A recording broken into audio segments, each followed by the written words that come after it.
আজকে আমরা বানাবো অনেকের কাছে একটু নতুনত্ব পেয়ারার চাটনি। দিয়ে দিলাম একটু মৌরি, টেম্পারেচারটা কমিয়ে একদম কম আঁচ করে দেবো। একটু শুকনো লঙ্কা আর আদা।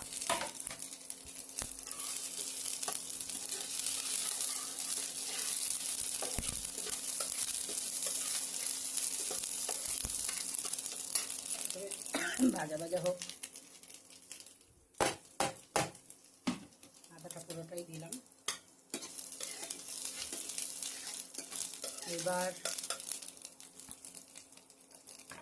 এর সঙ্গে দিয়ে দেবো ছোট ছোট করে রাখা পেয়ারা, আমার গাছের পেয়ারা দিয়ে দিলাম।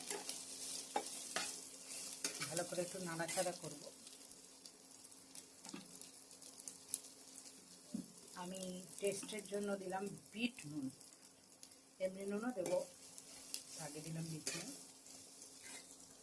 আর যেটা মেন জিনিস, অল্প একটু লঙ্কার গুঁড়ো।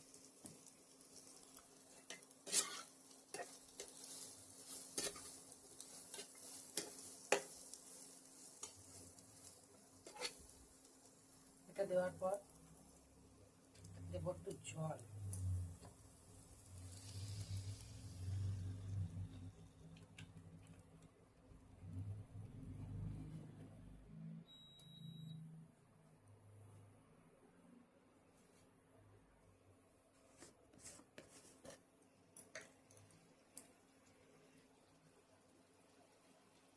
সাথে একটু হলুদ গুঁড়ো।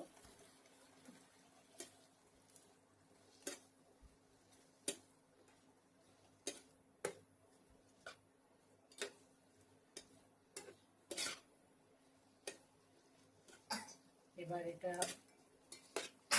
ঢাকা দিয়ে হতে দেব।